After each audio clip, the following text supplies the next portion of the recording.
안녕하세요. 임승우 목사님의 묵상 요한계시록 12장 17절 1 제목 여자는 어떻게 된 것인가?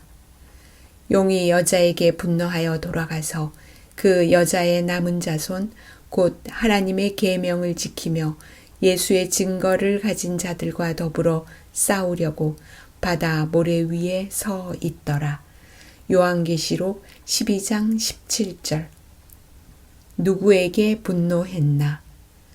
요한계시록 12장 17절을 보면 용이 여자에게 분노하여 돌아가서 그 여자의 남은 자손과 싸우려고 하는 듯 묘사되어 있습니다.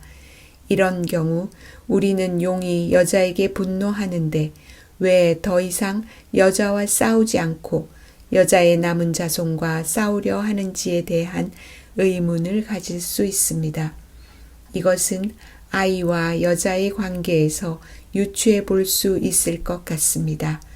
용은 여자가 해산하는 틈을 타서 아이를 삼키려고 했지만 그 일에 실패했고 아이가 하늘에서 왕으로 즉위하자 여자를 박해했습니다. 그러나 하나님의 도우심으로 용은 여자를 제거할 수 없었습니다. 결국 여자는 광야에서 하나님의 양육을 받았고 여자의 남은 자손의 탄생에 이바지할 수 있었습니다. 이제 용의 분노는 여자의 남은 자손에게 향하게 되었습니다. 그래서인지 대부분의 번역은 용이 여자에게 분노하는 것으로 되어 있는데 현대인의 성경은 용이 화가 나서 여자의 남은 자손과 싸우려고 나갔다고 번역하였습니다. 이런 경우에는 용이 화가 난 대상은 여자와 그 여자의 남은 자손 모두를 포함합니다. 더 나아가서 용의 분노는 여자보다는 그 여자의 남은 자손에게 더 집중되는 듯 보입니다.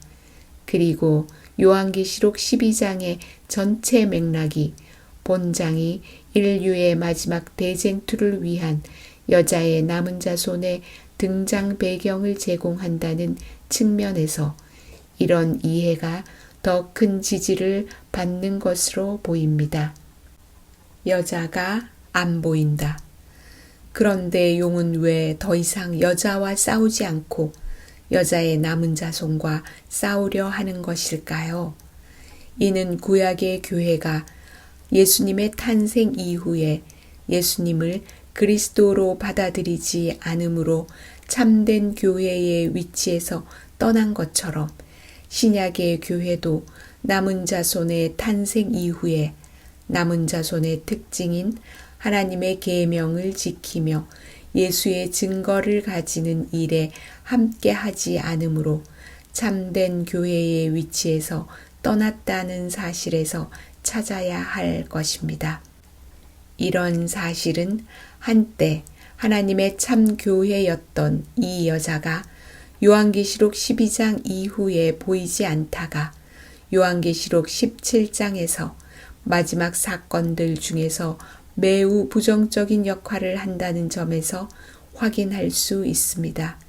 안타깝게도 그 여인은 하나님에게 충성된 모습에서 돌이켜 하나님과 하나님의 참 백성을 반대하는 태도를 보일 것입니다.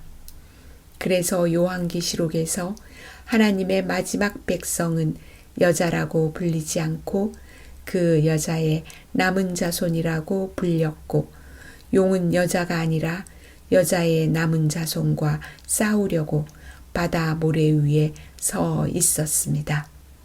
기도 하나님께 충성된 모습에서 떠나지 않게 하소서. 아멘.